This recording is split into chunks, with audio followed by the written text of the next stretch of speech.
We're Hassani and Danielle Pettiford, and we're a real couple with real problems who almost called it quits. I was very frustrated. I became very disconnected, very jaded and cold. We have 4 children, going on 20 years of marriage, and we practice what we preach. Our mission, to change the way couples relate to one another and teach them the skills needed to improve the quality of their relationships. This is the Couples Academy Show. Greetings, everyone. Welcome to Ask the Experts. My name is Walter Jennings. I'm Jeff Wood. And I'm Roland Bradley. Excellent. Happy Friday to you all. We're so excited to be here with you this evening. A lot of great things going on with the Couples Academy. Jeff, great Foundry session on this past Wednesday. Have enjoyed being a part of the group, and it is definitely a labor of love and a work.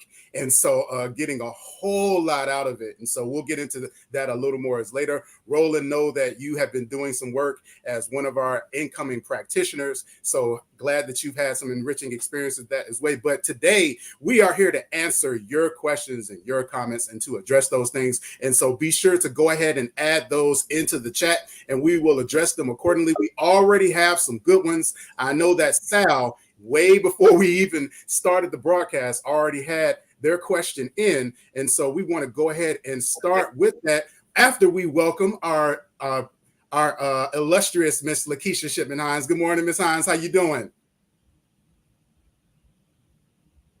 You're muted right now, Lakeisha. We couldn't hear you. Good morning. Good morning. How are you? Excellent, excellent. Doing well. We were just talking about the great week that we've all had from the Couples Academy standpoint. Great week with Foundry. Also, SOS on Tuesday nights. We're going to get into some of the excellent evening programming that the Couples Academy has available. But we want to start with this first comment. Sal J had this in way before we started, so we're going to jump right into it. Part 1 says, I found out a month after our wedding that my husband had been cheating the entire 3 years we were together with several different women. When asked how he knows he won't cheat again, after trying to work it out, his response is never, because I love you. It's because it's too hard living 2 separate lives, trying to make 2 people happy, so it's not worth it. I'm concerned with this answer. And I would say you absolutely need to be, because how you start oftentimes is how you finish. And so with some of the habits that have been established within your relationship going into this marriage, it is a cause for concern as it relates to some of the behaviors that your husband has engaged in. And so even though he may feel that he's done with the infidelity, it's important for the 2 of you to partner together and to dig in on the why. Because otherwise, those issues are going to resurrect again and be an issue within your marriage. I was thinking about when I saw this question that it's akin to when you have a person that's getting ready, a woman that's getting ready to have a baby. And obviously, the only person that has physically done that on the line is Miss Lakeisha. But what's amazing about this process, I remember walking through it with my wife and our 2 children, is the fact that there are so many things that could go wrong. Like when you really look at childbirth, it is a modern day miracle. But the more that you can learn and understand about your child and some of the physical challenges and things that they may be susceptible to, the better you can equip and prepare yourself for it. It's the same thing with your marriage. That's why we encourage premarital counseling. Encourage you, Sal, to make sure that you and your husband are seeking out counseling for the issues that that he's had with infidelity. And so, Lakeisha, I'm going to ask you to chime in on this question as well. What are your thoughts? Sometimes people are just cheaters. And I don't know. I know, but what I'm saying is sometimes that's who they are. I don't know. And I was getting ready to say, I don't know if that's the case for your husband, but sometimes that is what it is. So I'm with you, Walter, trying to get to the root of the why. I think is critically important. Understanding where he came from, his upbringing, how he was raised, what is his philosophy and his view on relationships. And being faithful, how does he feel about that? Because I'm with you, Sal, when you say that you never hear I love you and you never hear because it's wrong or it's not the right thing to do. He's talking more so about how difficult it is to separate your lives. And to me, that would not motivate me to want to continue to work on this situation. So you guys are definitely going to have to dig a little bit deeper beyond just it's difficult living two separate lives. Absolutely, people can change. They surely can. But at the same time, we know that there are some people out there who are never going to be faithful. So I don't know if that's your situation. I'm not saying it is. I'm saying we need to investigate, we need to dig further and figure out the why and what's going on again with him and what's his philosophy on relationships, and again, his upbringing may be playing a role in why he's doing some of the things that did some of the things that he did. So we don't know if he's still cheating. Roland, jump in. What are your thoughts? Everything Lakeisha just said. It really comes down to your willingness, his willingness to change, his willingness to want to get help, and willingness to answer the whys. Simply because, we can say one thing, but our actions is going to be the determining factor of what we're really saying, if that really matters or not. You have to be, he has to come out of himself. And like Lakeisha said, to her point, where did he come from? What is his background? What is he thinking about? But it's going to take more than just words. It's going to have to be some willingness. It's going to have to be some consistency, and it's going to have to be some proven work to say, this is why I'm not going to do what I've done. And it's going to have to be some fruit that comes from whatever label he decides to put in. So I'm going to put 2 cents on this, and just 2 cents, and that's it. I don't want to condemn this brother to being a cheater for the rest of his life. I will say this: you're going to know by a few things. One, we all form our identities. Our identities are not permanent. We change these things and we become different things over time. So his identity works like a thermostat. Okay, so when we're hot, let's say hot is the goal. And if we're cold, cold's not the goal. When you have people who are surrounding you who are cheaters, who are living a particular lifestyle, who are doing these kinds of things, that is an indicator that if you're hot and you let some cold air in, the temperature is going to go down. So his intention may be pure, but if he's letting an environment come in that's allowing him to cool off the right things to do, then that's going to be dangerous. So that's one indicator. One way you can know is by who he surrounds himself with. And this is a discussion you can have, because when men are around other men who are all holding each other accountable, everybody in Foundry knows this to be true. We check each other quick, bro. What are you doing, man? You need to get yourself right. Like, listen, that. Then the other thing is through his rituals. Does his rituals change? Is he checking in? Do you guys have some kind of FaceTime or Marco Polo where he's like, hey, babe, I'm at the grocery store. See, hey, look, I'm at the grocery store. Ultimate transparency, extreme responsibility, and like extreme transparency is the key. If he's being extremely transparent, my wife tells me I don't have to check in anymore. But I do anyway, because I know that I don't want that question sitting in the back of her head about me doing the things that I did 12 years ago. I don't want her thinking about that. So I just check in anyway. And a lot of guys have resistance to doing that. But the truth of the matter is, if this is your life partner, you're going to create rituals and practices that show and demonstrate fidelity. Walter. Yes. I'm going back to the comment. And honestly, Sal J didn't ask us a question. Sal J literally just made a series of comments and kind of gave us her situation, just kind of broke it down and explained it, but she never really asked us a question. She just ended with, I'm concerned. So what I'm saying to you is you should be concerned. Absolutely. That does not mean that your husband will be that he's a cheater by nature. He will always be a cheater. That's not what I'm saying. I'm saying that there are some men out there and some women out there who this is how they live. But we all have room for change. That's why you come to Couples Academy, because we're here to facilitate that change and to walk you through it. But that could be right now, naturally, who this person is, and maybe some other people who are chiming in and watching and listening and whatever. So it all starts with a willingness to change. To your point, Jeff, you have to make up your mind that you want to do something different and that you want to change. And once you do that, you can be transformed. I know. Maybe not now, because y'all all transformed and changed and went through Foundry and did all these things. So I know you don't have no brothers around you now. But back in the day, didn't you have some brothers around you that were doing dirt, that were cheating? Everywhere. And some of those same brothers to this day are still cheating, but some of them have completely changed their lives to the point where you don't even recognize them anymore. That's a fact.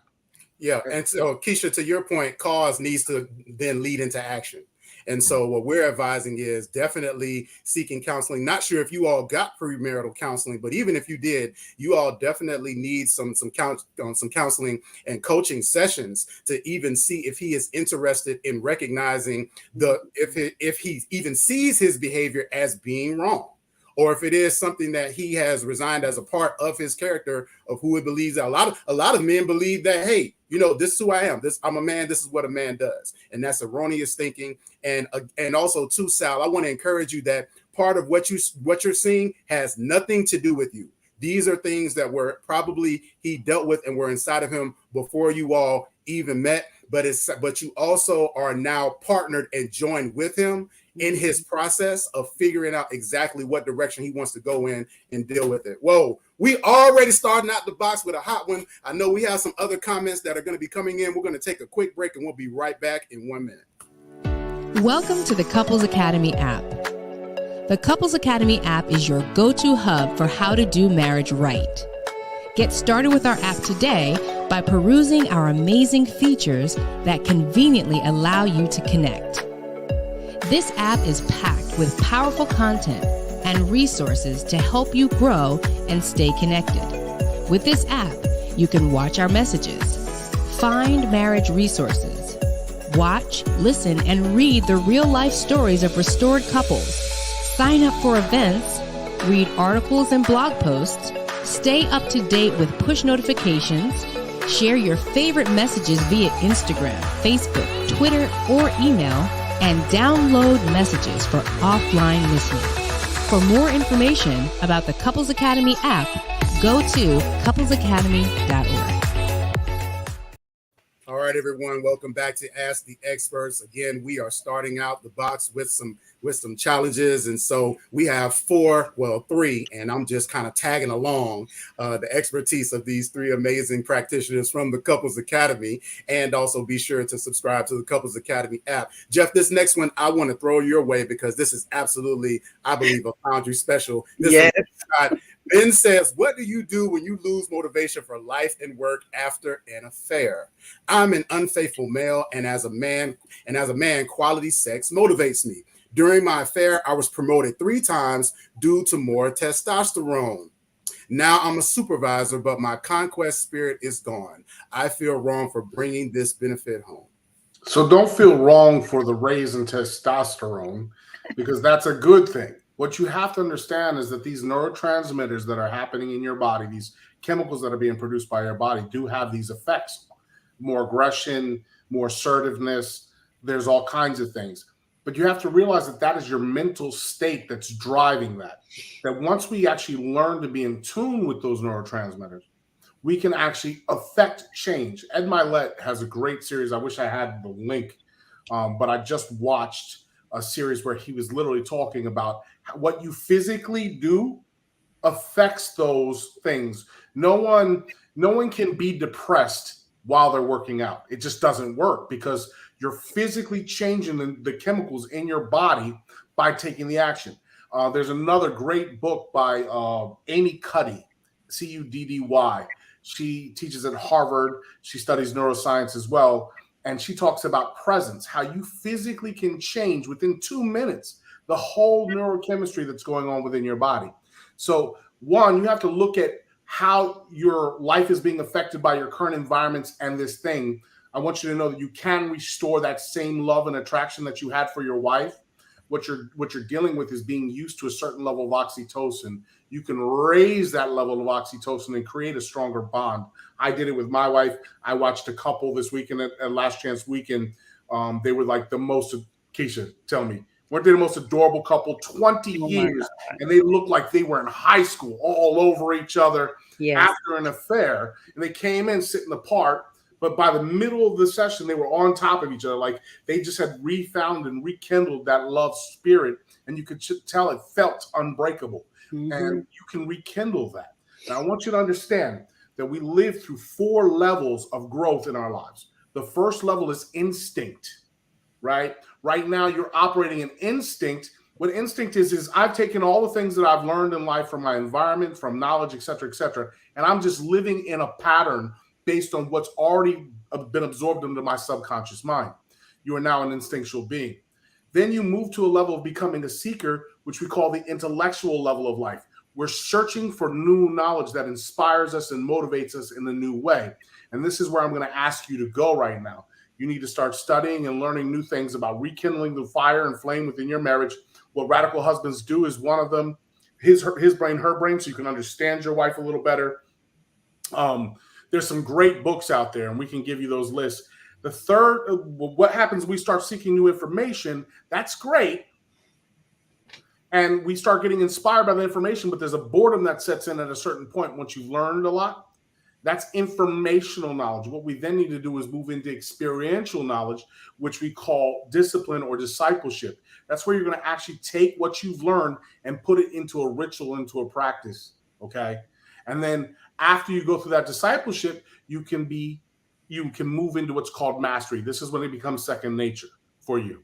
And so I want you to know that you can move through these phases. We do this in Foundry with the men. We take them through a course that if they do the work, you will create rituals, short rituals, nothing that's going to take a long time in your life, but maybe 1 hour a day that's going to put you on fire, physically, emotionally, spiritually, and financially.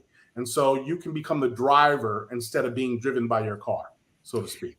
And Ben, it sounds like you've got a misappropriation of your principles. And what Jeff is talking about is exactly what it is that we cover in Foundry. And it is so powerful because it puts the onus back on you. What you've done now is you've yielded your power to this affair that you had, and you've limited yourself to that testosterone and your promotions and everything to that experience. But there are other ways for you to tap into that testosterone to help you not only keep the success that you have, but also achieve even more. And Foundry can absolutely show you how to do that. Take it from me. I'm in it right now. And yeah, it is. It's a work. All right, Keisha, this one is for you. My wife had an affair. When I asked her the why, she keeps telling me she doesn't know. I can't move forward until I get the why. Not knowing the why concerns me that this will happen again. What should Jay do? So here's the thing. I understand not having the why can leave you in a stuck place, but everything is choices. So the part I think that's concerning me is that you're saying, I can't move forward without the why. You're speaking that. You're saying that you can't move forward until you get this thing. So I'm challenging you to change your thought process and change your mindset. That's what you can control. You can't control what your spouse is doing or what they're thinking or how they're feeling. You can't control that, but you are responsible for yourself. And I'm asking you to get control of your thoughts and accept the fact that you may never get the why. That's the reality. They may never be able to give you a why that's acceptable or discover the why, especially if you don't reach out for assistance and get help. But outside of all of that, definitely the why is important. And I do understand that. And a lot of times couples come through and they do struggle with trying to identify the why. What we know all the time about infidelity is that it's usually not about the affair. There was something happening prior to the affair. So if you guys are able to put the mirror in front of your relationship, put the mirror in front of your individual selves to identify how you've been showing up in the relationship prior to the infidelity or not showing up in the relationship, and that may help you get to the why. And we do take couples through a series of assessments, and literally we break it down to its bare bones, and we are able, I don't think I've ever had a couple where I haven't been able to get to the root of what happened and what caused infidelity. So if you guys are unable to do it independently, then definitely reach out to us and let us support you. But you can move forward because it's a choice. You choose that, you know what, no matter whether I get the why or not, I'm going to continue to work toward making this marriage work. So it's a decision on both sides. Absolutely. Roland, any thoughts on that question from Jay? It really is a matter of healing is your choice. It really is. It really is your choice as to how you want to move in life. Quite frankly, we've all experienced one thing or another. And if you continue to speak those things as you see them and not as they can be, then that's where you're gonna find yourself stuck. So a lot of times we have to recondition our minds after making a choice that we want more than what we have, to get to a better place. So I really do think that it's going to be a mindset that you have to have, just to speak more positivity to your situation, because you may not get the why.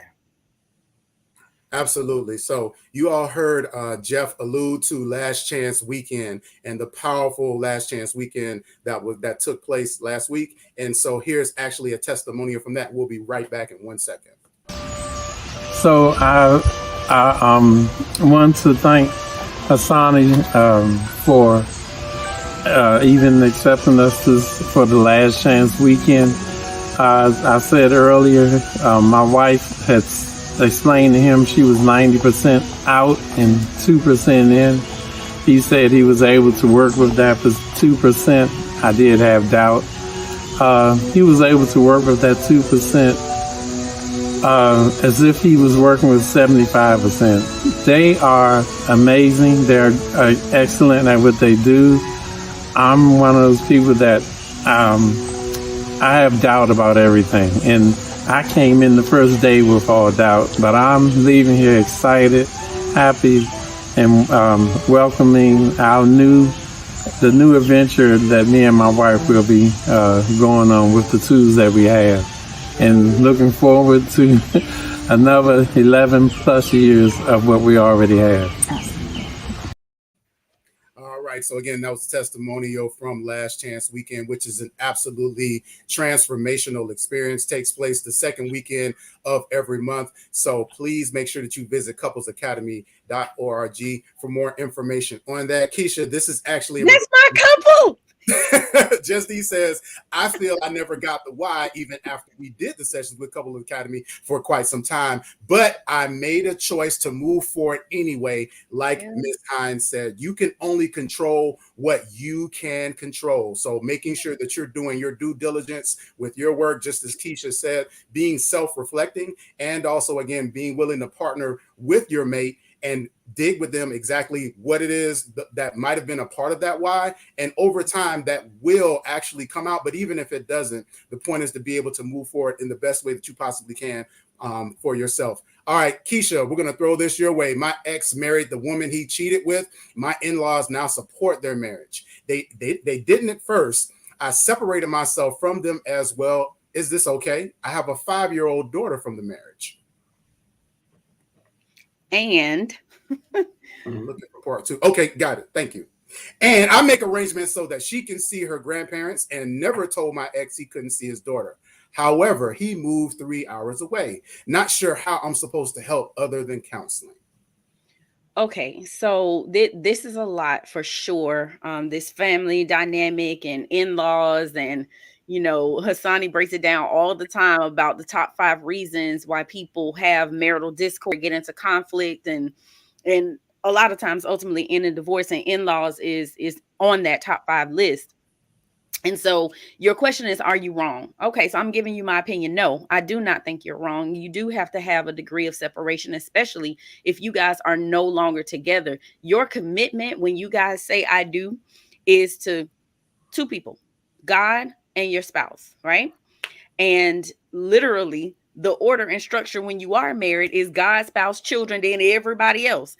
So it sounds like you're taking care of the things that need to be taken care of and the people that need to be taken care of, which right now, because you're no longer with this person, is God first, then it's you. So what it sounds like is that you're putting your emotional needs, your emotional health. It sounds like you're doing that so you can stay in a healthy place so that you guys can continue to have a healthy relationship. So your daughter's old enough. She's 5 years old. She understands some of what's happening. And so trying to create a healthy space and environment for her is priority. That's number one. So the fact that the in-laws still have access to her, that her father still has access to her, to me, I see no issue. The only thing I would say is if you are holding on to any bitterness or resentment or anger toward the in-laws, then that has to be handled. That has to be dealt with. But outside of that, sis, I'm good with everything that you're saying. Katrina, forgiveness is a gift you give yourself. Yes. It really is. So one of the biggest things, if you're holding or harboring any bitterness in the situation, I mean, it's obviously well beyond. He's remarried. He's in a new relationship. He's 3 hours away. Forgiveness will allow you to rebuild your life. Excellent.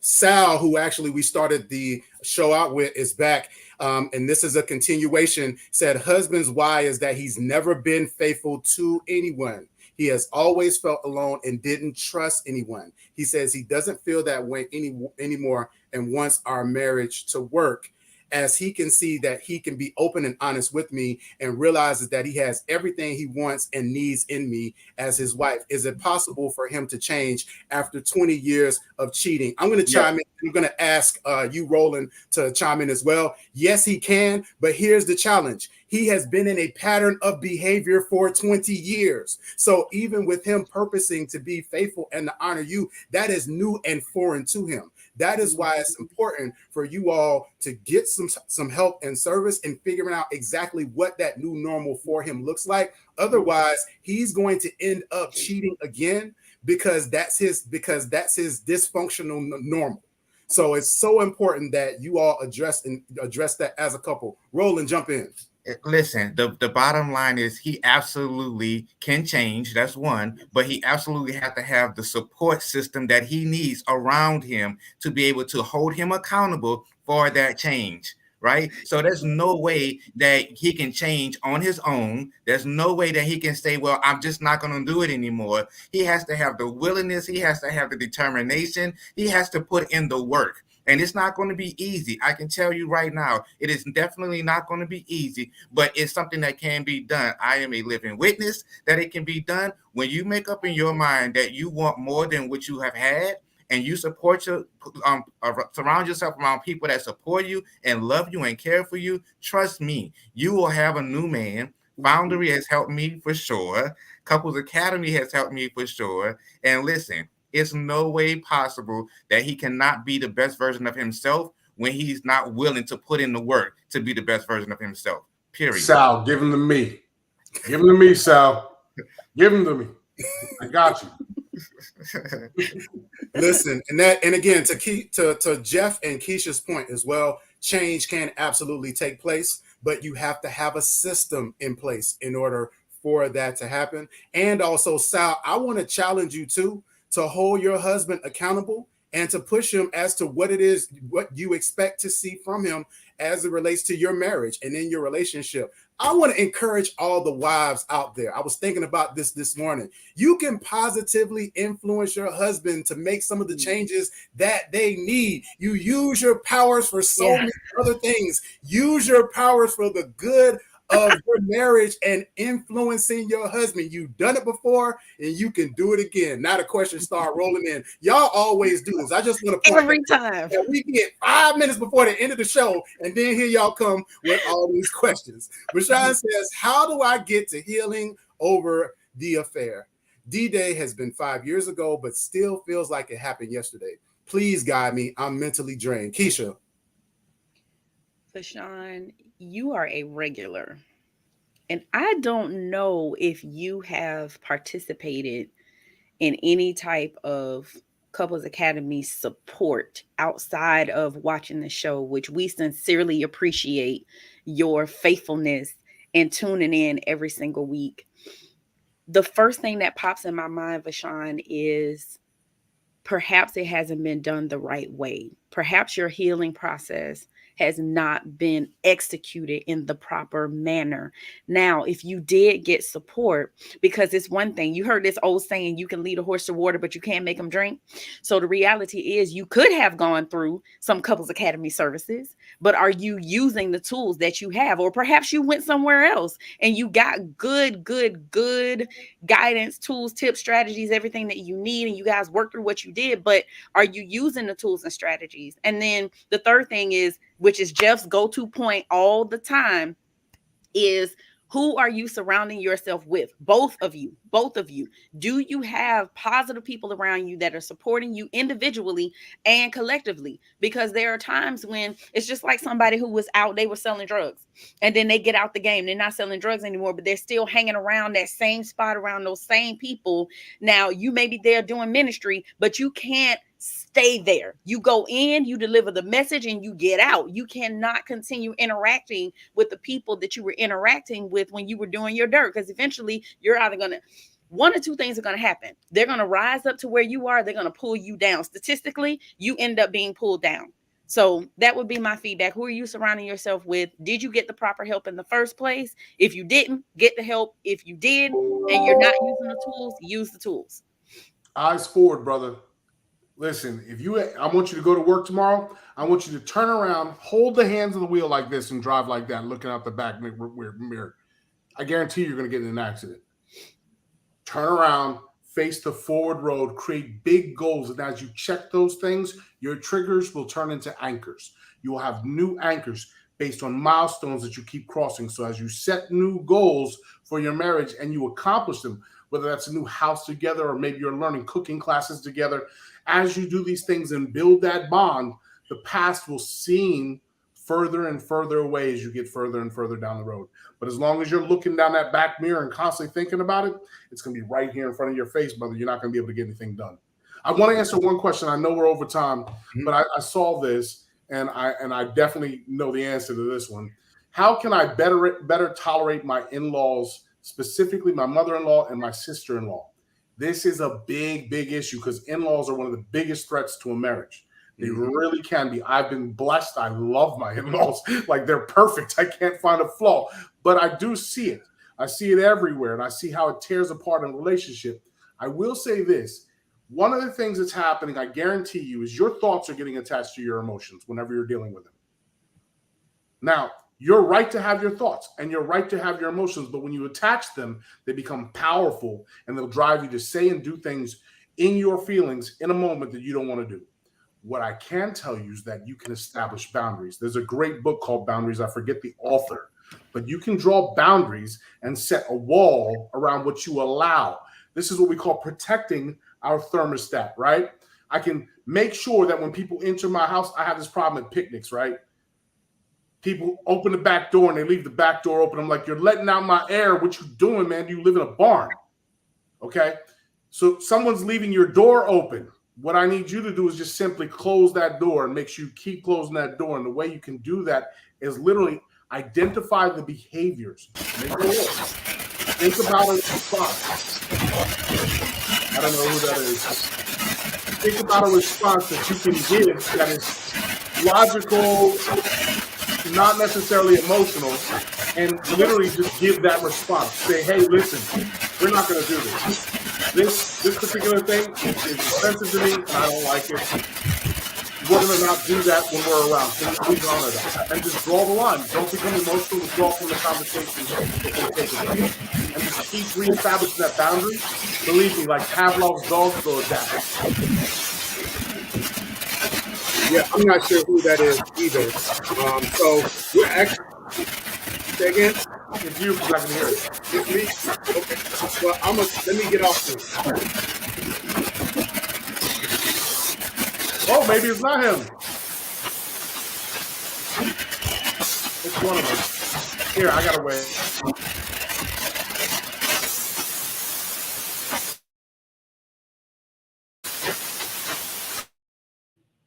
Yeah, it sure is Keisha. Walter, you're good. It's Keisha's. I figured it out. I muted everybody. Yep, it's you, Keisha. That's why I'm muting you. Once again, the brother gets blamed and exonerated. Exonerated. I'm sorry, Keisha, we can't hear you because we muted you because it's your computer. That's why we're muting you. Anyway, I think we're at the end, right? Absolutely, yeah. So everyone, again, thank you all so much. Stop waiting until the last minute to get your questions in. We do this each and every single Friday at 9:30 a.m. We'll start with a few comments, and then 5 minutes before 10, you all will come rolling in with your comments. And we love answering your questions, but we want to make sure that we address them in a timely fashion, but also to be sure that you visit the Couples Academy and make sure to sign up for some of our sessions. Thank you all so much for joining us this morning. My name is Walter Jennings. I'm Jeff Witt. And I'm Roland Bradley. All right, everybody. We'll see you all next week. Have a good one.